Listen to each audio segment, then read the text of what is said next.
Teks hikayat.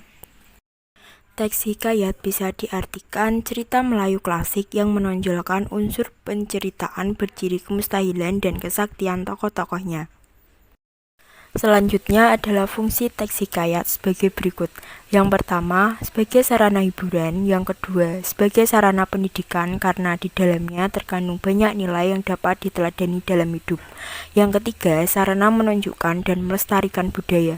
Yang terakhir, sarana menunjukkan dan melestarikan budaya bangsa karena dari cerita rakyat dapat dikokohkan nilai sosial dan budaya.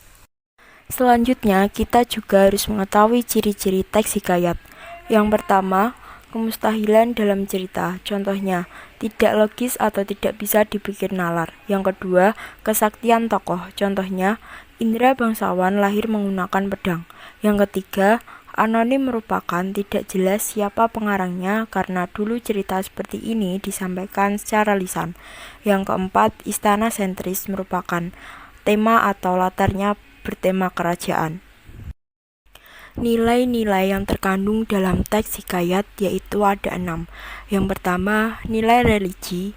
Nilai yang dikaitkan dengan ajaran agama dikonsepkan dengan Tuhan, makhluk ajaib, dan agama. Yang kedua, nilai moral. Nasihat yang berkaitan dengan budi pekerti, perilaku, atau tata sulila.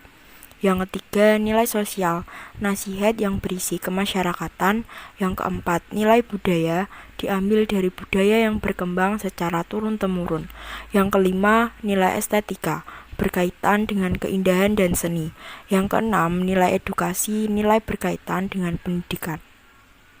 Tentunya ada struktur juga. Yang pertama, abstraksi, yaitu ringkasan dari inti cerita yang akan dikembangkan menjadi rangkaian-rangkaian atau gambaran awal dalam cerita.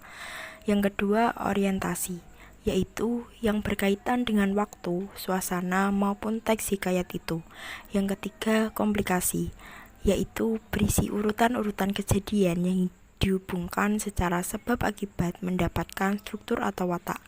Yang keempat, evaluasi, yaitu struktur konflik yang mengarah pada klimaks mulai mendapatkan penyelesaiannya. Yang kelima, resolusi, yaitu pada struktur bagian ini pengarang mengungkapkan solusi yang dialami tokoh atau pelaku. Yang terakhir, koda, yaitu nilai ataupun pelajaran yang dapat diambil dari suatu teks serta oleh pembacanya.